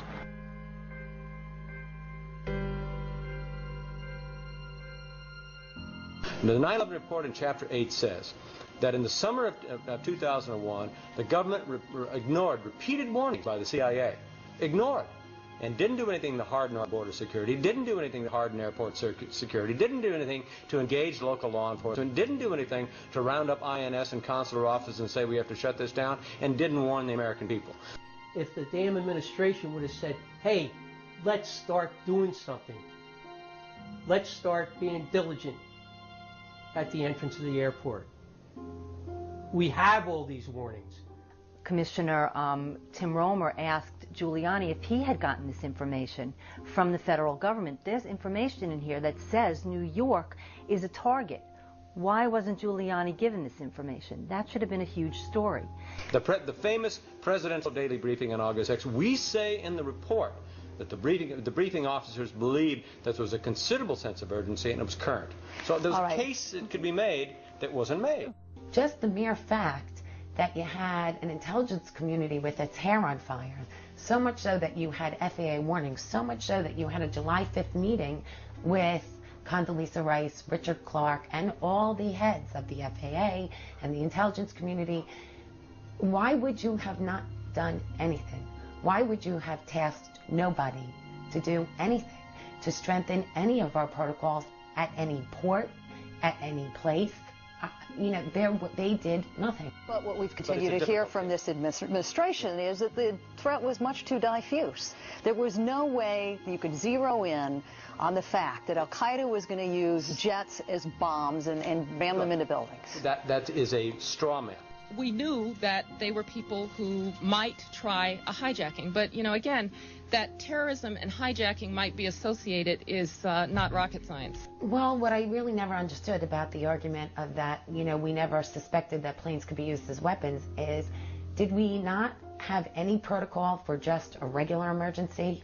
Why were we looking at this as important to the fact that they eventually used the planes as missiles? What happens if it was a regular hijacking? Why didn't we follow those protocols? All of this reporting about hijacking was about traditional hijacking. You take a plane, people were worried they might blow one up, but they were mostly worried that they might try to take a plane and use it for release of the blind sheikh or some of their own people. Every time that they prefaced a question with, well, we didn't know planes could be used as missiles, they were throwing you off course by saying, well, we didn't have a particular protocol for that. But there were protocols already out there for emergencies that we did not follow. As Bob Curry said on Paul Zahn show on November 8th, go to Chapter 8. All the information was there. George Bush, the administration, did nothing. Absolutely nothing to warn anyone and to stop these attacks. We knew he had designs on us. We knew he hated us. But there was nobody in our government, at least, and I don't think the prior government, that could envision flying airplanes into buildings on such a massive scale. Mr. President, you don't need to know that. This is an Islamic jihadist movement that's been organized since the early 1990s, but declared war on the United States twice, in 96 and 98. You knew they were in the United States. You were warned by the CIA. You knew in July they were inside the United States. You were told again by briefing officers in August that it was a dire threat. And what did you do? Nothing, so far as we can see in the 9/11 Commission. Now, that's in the report. I am very upset about Condoleezza Rice because her job was National Security Advisor. And it doesn't appear that she understood what that meant when she went into the job. I remember very well that the president was aware that there were issues inside the United States. He talked to people about this, but I don't remember the Al-Qaeda cells as being something that we were told we needed to do something about. Isn't it? At what point did she not understand that it was her job to investigate what was going on there? She was in charge of our national security when this took place and doesn't seem to have answered for anything. I really don't remember, Commissioner, whether I discussed this with the president. Thank you. I have to say, with the laundry list of questions that Commissioner Lehman asked her, she said she didn't know a lot of things, and I would question what exactly did she know. And if she didn't know it, then who else would know it? Dick Clark had told me, I think in a memorandum, I remember it as being only a line or two, that there were Al-Qaeda cells in the United States. Now, the question is, what did we need to do about that? In the memo, Clark declares an urgent need that the principals, the heads of the CIA, FBI, State, and Defense Departments, meet to be briefed on the Al-Qaeda threat. On August 6th, after having all the warnings that they had, after having the FAA put out their circulars, after getting a PDB that said bin Laden was determined to strike in the United States, she did not feel it was time to call a principals meeting. Clark was the president's top advisor on terrorism. And yet, it wasn't until 9/11 that he ever got to brief Mr. Bush on the subject. I do not understand how we can allow that to just go. How we don't turn around and say, hey, you know what? You didn't know your job. You failed. And so you can't have it anymore.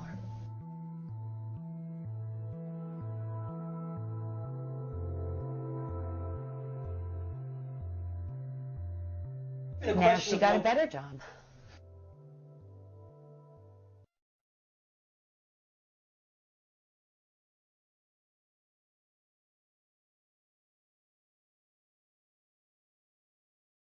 This massive and often gripping report by the 9/11 Commission concludes that terrorists, quote, exploited deep institutional failings within our government.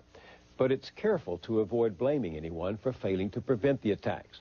The commissioners say right up front that their purpose was not to assign individual blame, but to provide the fullest possible account of the events surrounding what happened that day. In the end, do you think your question was answered tonight about your frustration that there seemed to be a lack of accountability in this report? Commission member Slade Gorton shot back and said, look, this isn't about playing the blame game. For the first time, Commission Chairman Tom Kean is saying publicly that 9/11 could have and should have been prevented.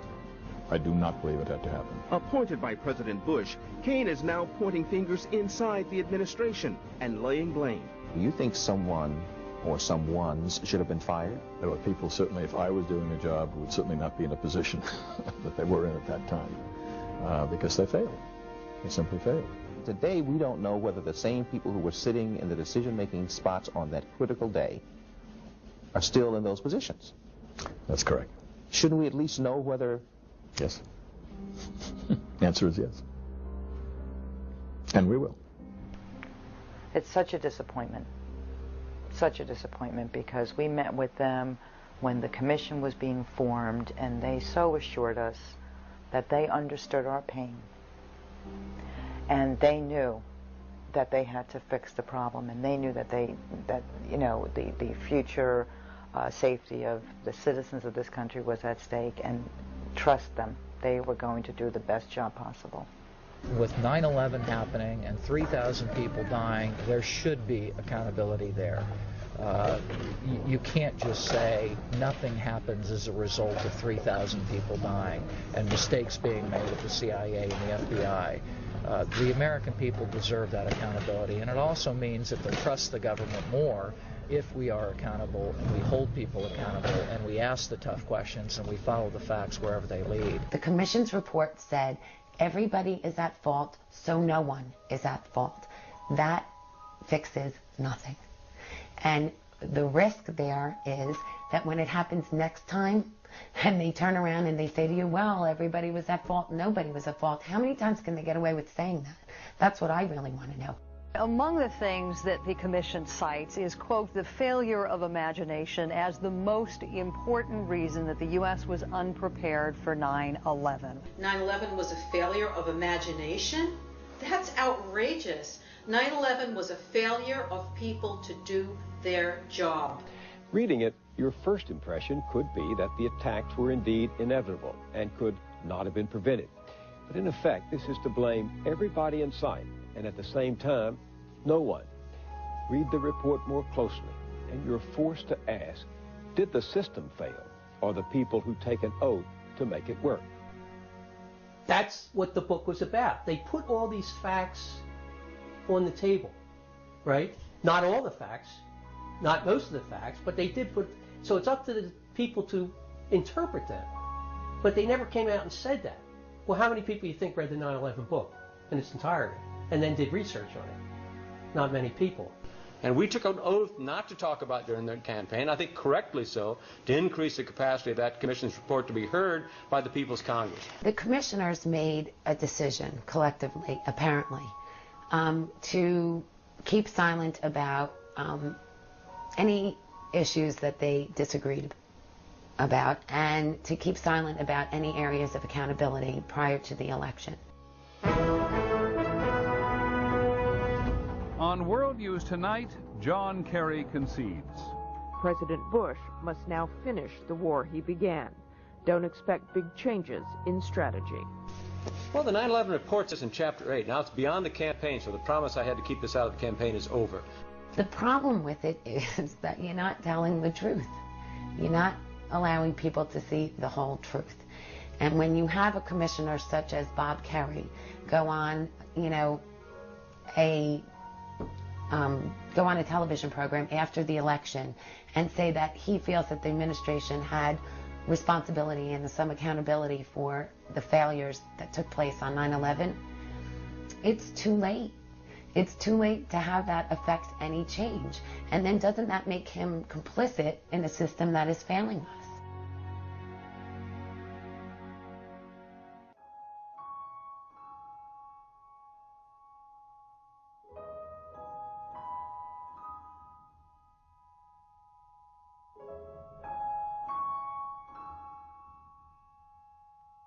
Stephen Hadley, who was responsible, or so they said, for putting the 16 words into the State of the Union that caused us to go to war in Iraq.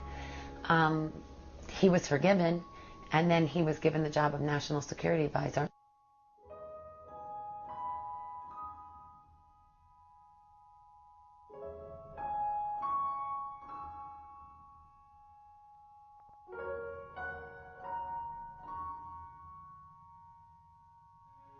I don't know, what does that say?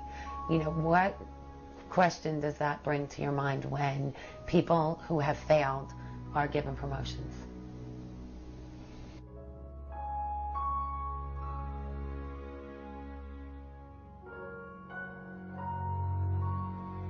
One of our most,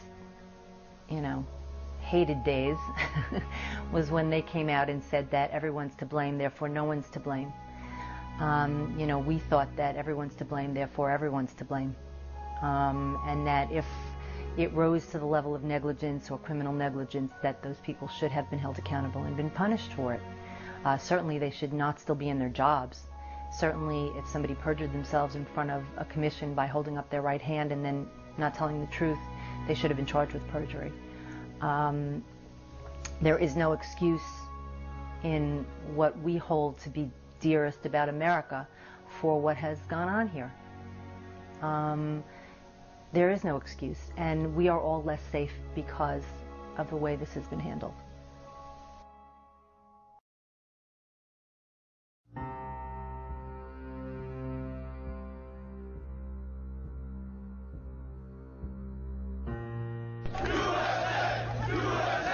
I can hear you, the rest of the world hears you, and the people who knock these buildings down will hear all of us soon. I want him held. I want justice. And there's an old poster out west, as I recall, that said "Wanted, dead or alive." I felt that, geez, this is probably the first time in history that we had the whole world on our side. I said, what a great opportunity it is to find this one man, get into the causes. Here's this, 19 supposedly hijackers and Osama bin Laden. And there's no way in the world we wouldn't be able to catch that because everyone in the world was on our side, including the Taliban. The Taliban would have given him up. CBS News correspondent Alan Pizzi has learned of a heretofore secret meeting between U.S. representatives and the Taliban in a hotel in Quetta, Afghanistan. 4 days after the attacks, 5 Americans checked into this hotel in one of the most potentially dangerous cities in Pakistan. Hotel records show they were booked in as U.S. Embassy employees. CBS has covered their names to protect their identities, but at least one was a military officer. The following day, 2 Afghanis checked in as Afghan Embassy employees. Taliban sources say one of them was a Taliban military commander. CBS News has met with an Afghan-American businessman who described himself as a middleman and says he attended a meeting on September 16th between the U.S. and Taliban officials in the hotel in Quetta. I was very encouraged by the United States official. Mohabbat said the Americans presented 3 demands: hand over Osama bin Laden, extradite foreigners in bin Laden's organization wanted in their home countries, and shut down bin Laden's bases and camps.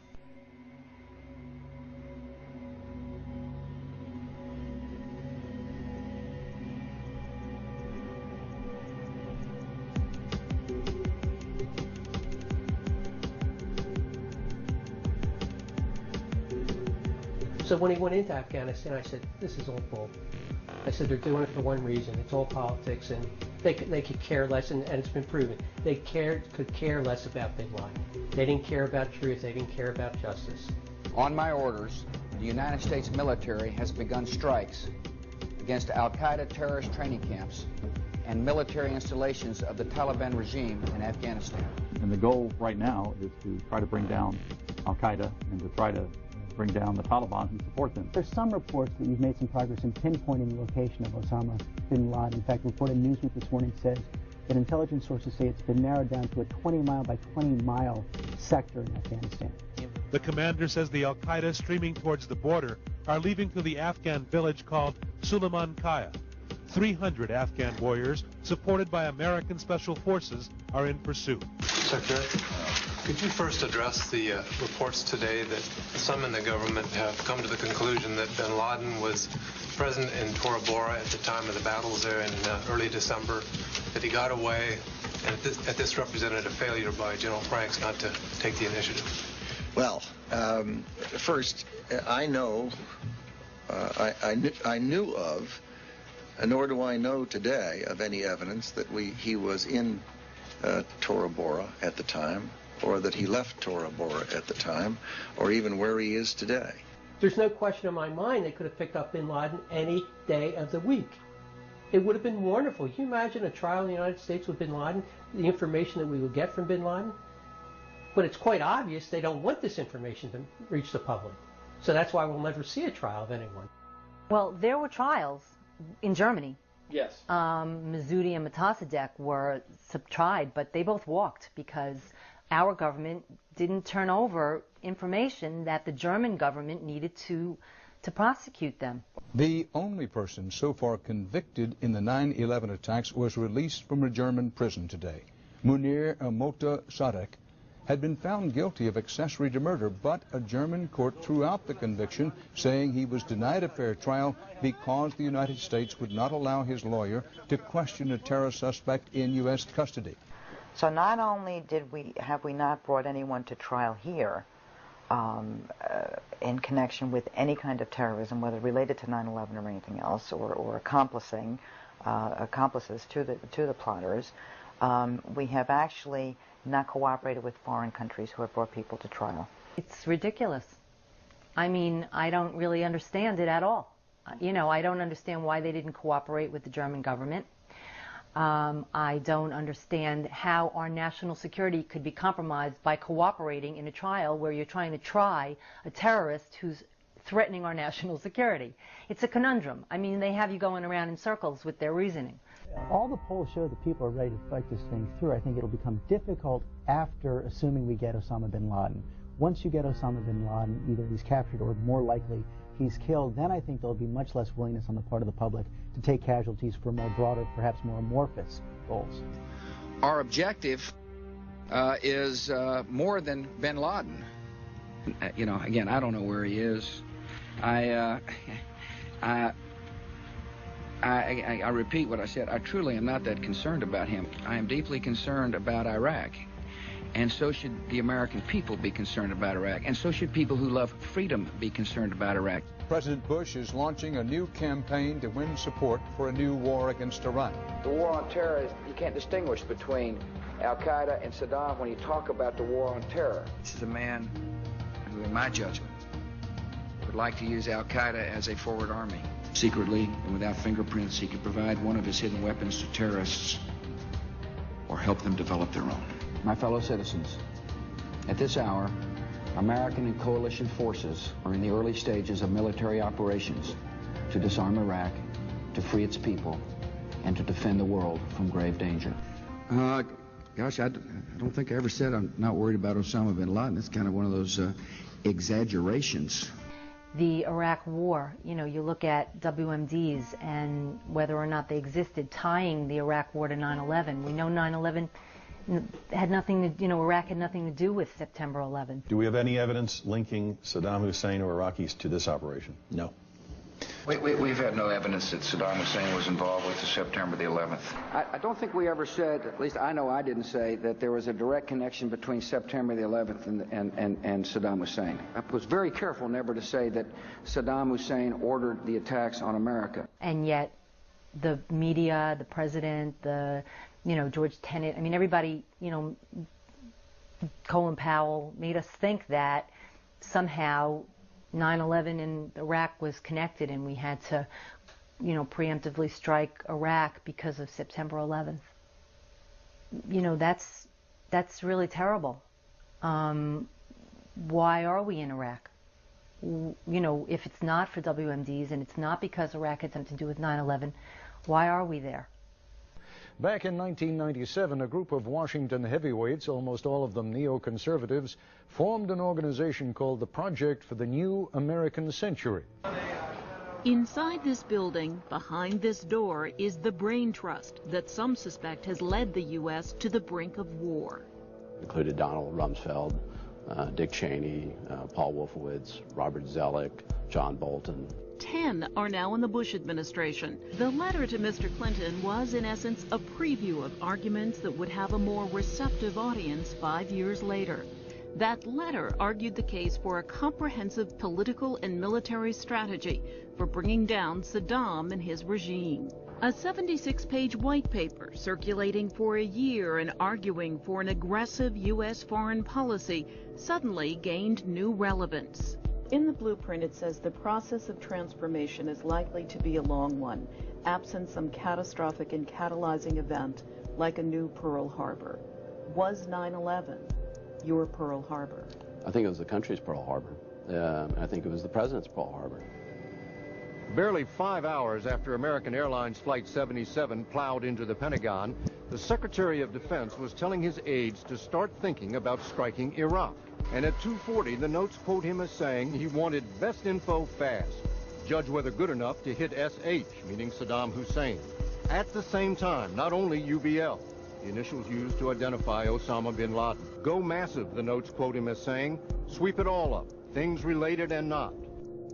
The project has a vision beyond a regime change in Iraq, a vision in which the United States government inserts itself in other failed regimes in the Middle East. So this truly does become a new American century. How will we know when this war is won? Vice President Cheney says it might not end in our lifetime. I think that may be correct. I think this is going to be a long, hard-fought conflict, and it will be global in scale. And it won't be, as I mentioned earlier, it won't be just military. It's going to be all the instruments of our national power with our friends and allies. And the fact that it could last several years or many years or maybe our lifetimes would not surprise me.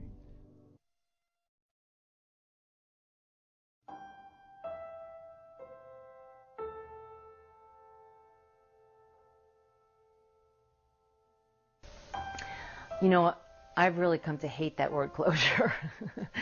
I don't think you ever get real closure on any of this stuff. My husband's gone, and, you know, and I don't really know exactly what happened to him.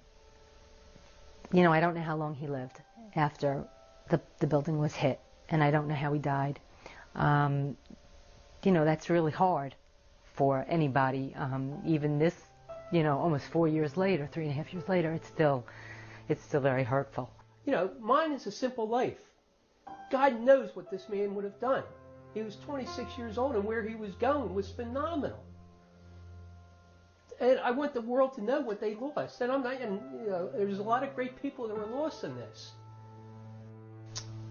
You know, I feel that on September 11th, I lost my husband, but I also lost my country. I mean, you know, that's how it feels to me. And there was, you know, it was two separate issues, and you had to grieve for each of them separately. I don't like what I have learned in the last few years. And, you know, it's something that I'm sure that many people were aware of, you know, and it took a tragedy, unfortunately, for me to get my head out of the sand. We don't always do things for the right reasons.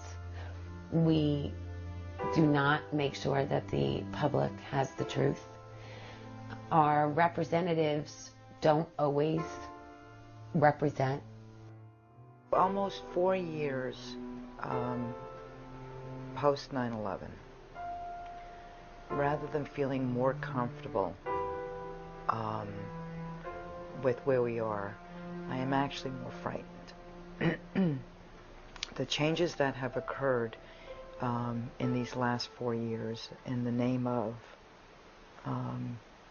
my murdered husband, in the name of the war on terror, in the name of spreading democracy around the world, has gone unchecked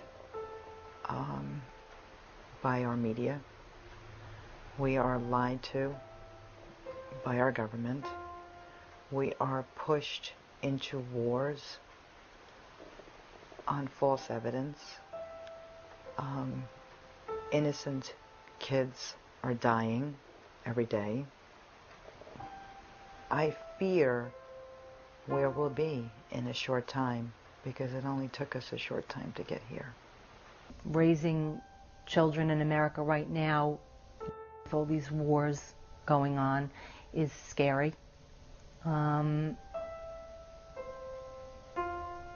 Watching the media fall down and not do its job, knowing that we're unprotected even by the people whose best interests would be served, because they're Americans too. They're not doing their job to protect their own families and themselves. They're very short-sighted because maybe they're getting a paycheck by doing it how they're doing it, but they're not protecting America and what America is supposed to be. I guess I would hope that the official story would be the true story at the end of the day, that the public would know what really happened on September 11th for our own good and our own, national security, which may be a different definition than the administration has for us with national security. Our founding fathers would probably be appalled at how this whole event has been handled and how much effort it took to get any questions even asked, let alone answered. For 3 years, we were tireless. We were running to Washington and knocking down doors, and the truth is, it takes that kind of commitment and dedication in order to see anything happen. A lot of times we've said, look, democracy can work. We were 12 people, we got them to do an investigation, but it was 24 hours a day. It's that kind of commitment, that 24-hour-a-day commitment that you need to see anything happen, and that's really hard.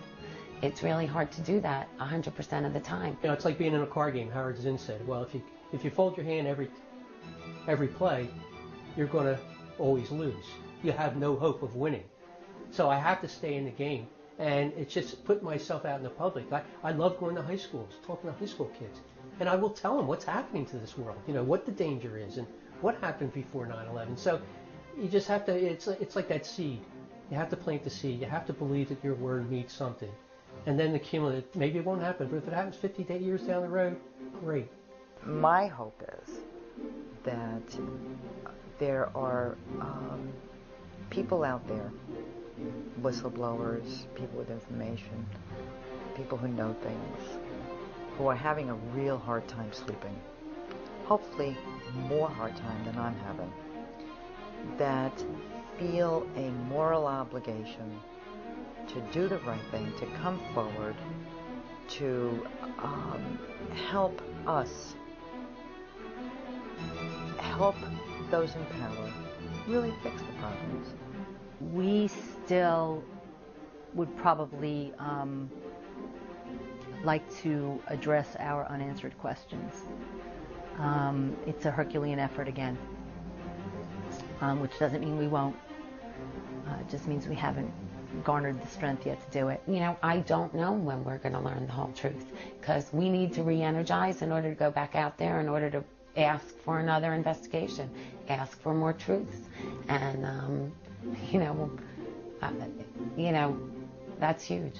The more people that are out there doing that, helping us look at this, the better it is for America and how we define America and have always defined America.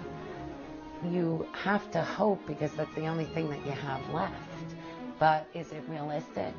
I don't know. I think this is going to be one of those things that where for 25 years, it's going to be sitting until the archives open up and you start to see what was put in, what information was put in there by the National Commission, by the City of New York. And, people will do it. Because if I'm not here to do it, my kids will. There will always be burning questions. And it's going to happen here again. And for shame on everyone who did not step up to the plate. For shame on everyone who took to heart the myth of hero worship and flag waving, because it's better to wave a flag than ask your government for accountability. For shame when the next attack occurs and the next group of victims lie in a pool of blood. And for shame when the next families of the victims have to start pounding on the doors of our Congress and our Senate for another investigation. And it's part of my son's legacy. Knowledge is power. Until people get the knowledge straight, then they will never, ever, ever have any power in their life. And that's what I feel about it.